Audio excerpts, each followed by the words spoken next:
All right, we all set then? Today we want to focus on Leibniz monads.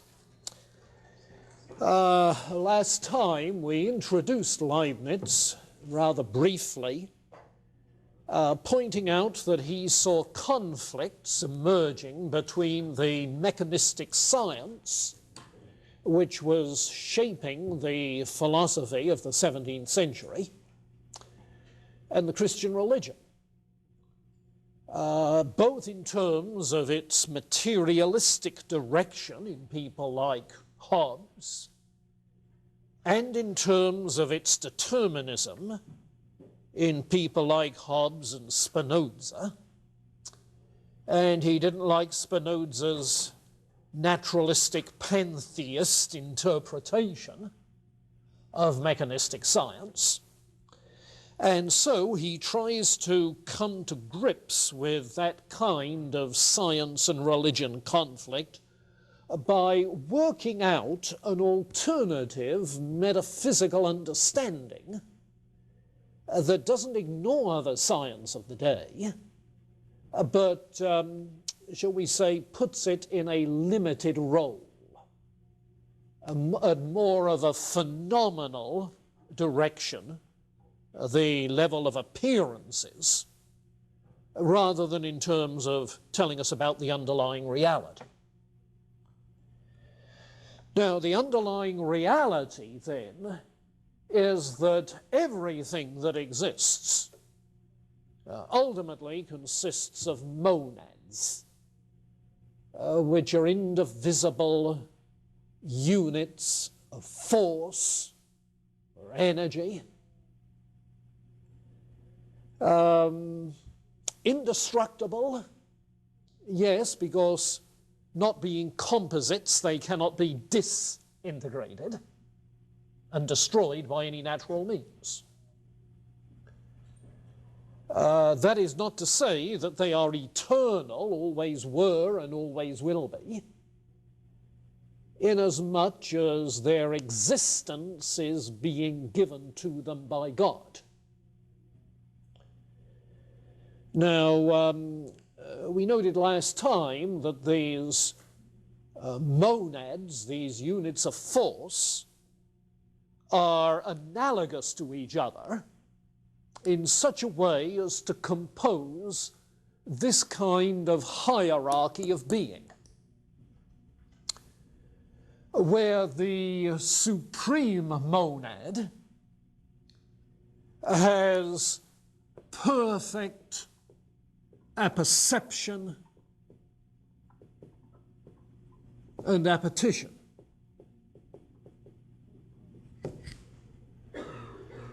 And monads lower on the hierarchy have lesser degrees of apperception and appetition. The term apperception is obviously an adaptation from our term perception,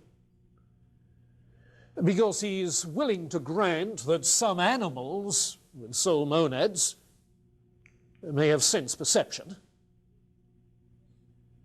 and even things which have no conscious awareness at the bare monad level seem to know their place within the overall picture. You'll see. This is the intelligible order manifested in things having their place and function. When you come to humans with spirit monads, they have not just sense consciousness, but self-consciousness, reflecting on their own consciousness, and therefore the capacity to interrelate their own ideas, to reason, actively reasoning. And to that can be given the name apperception, where there is self-consciousness. But God has perfect apperception, awareness of everything, perfect self-understanding.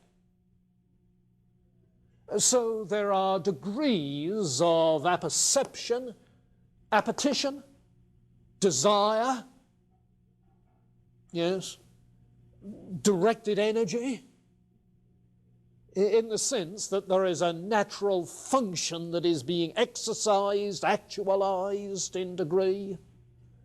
Here's where the final causation becomes evident, in the very nature of all monads, with natural drive, appetite, desire, inclination, disposition, those terms which were associated with final causation in the scholastics. So then we have these indestructible units of force varying by infinitesimal degrees within this hierarchy of being. No gaps in the hierarchy.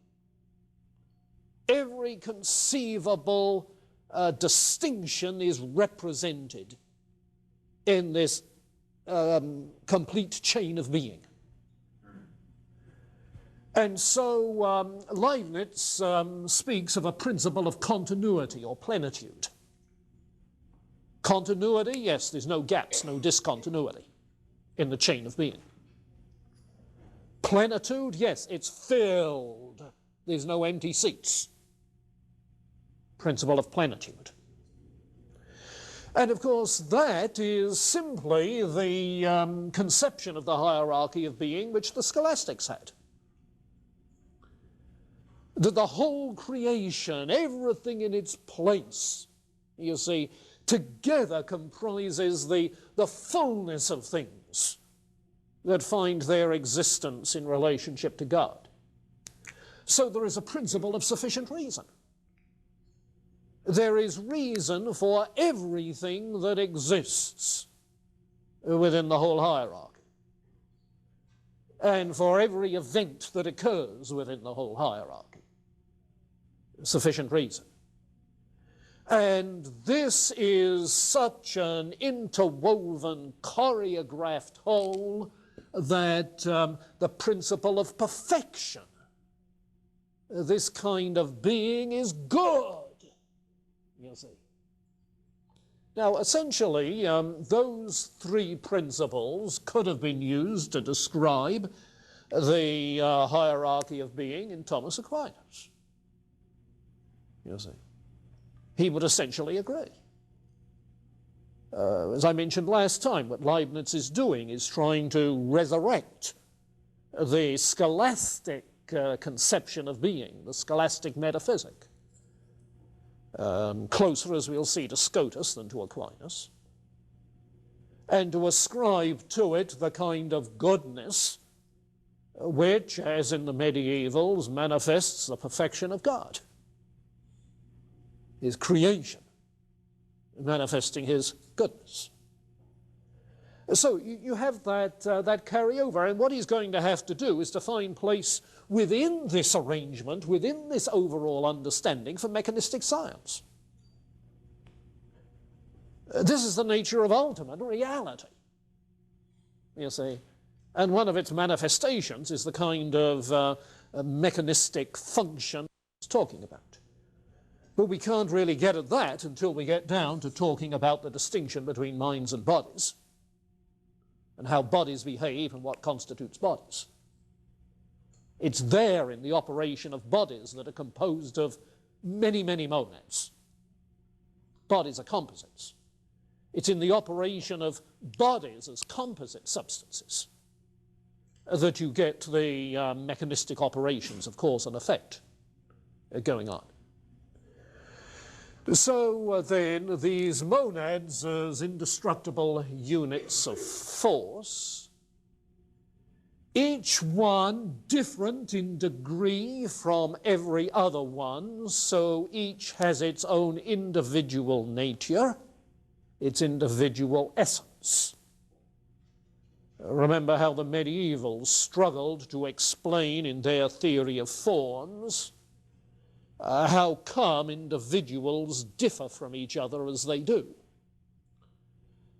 Until Duns Scotus, introduced the conception of haikaitas.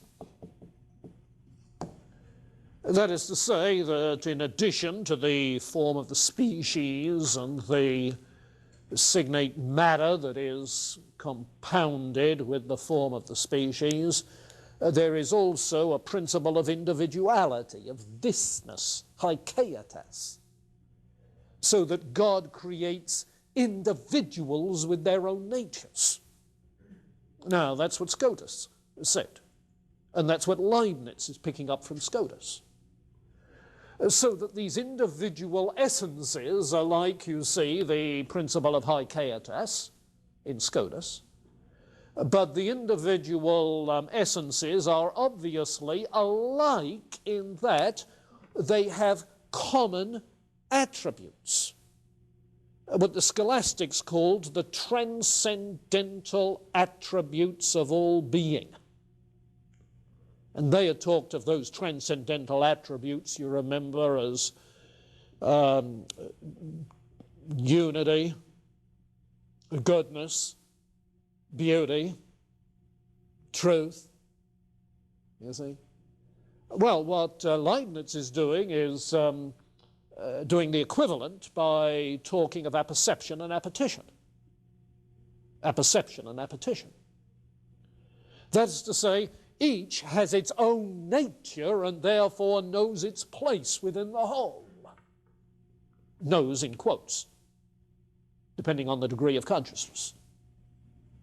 Perception, rather. An appetition, yes, in its functioning, it is acting out, acting in accordance with, actualizing the potency, the potential of its own essence, its own inner resources, its own nature. So then, these individual monads are understood by him to be windowless. Interesting metaphor that he uses. You see, in a windowless room, there is no contact with the outside. No cause-effect relationship to anything external. Everything inside the room is, as it were, hermetically sealed. It is self-contained, self-operating, by virtue of the resources stored within the room. So these monads, then, are, as it were, programmed in their own nature, so that the knowing which goes on by virtue of apperception is all innate ideas that come to our awareness, to our consciousness. If you like, are recollected. Because the monads are windowless. There's no external stimuli affecting the mind. And not only is the knowing that goes on innate, but the desires, the appetition, is not something that is response to external stimuli.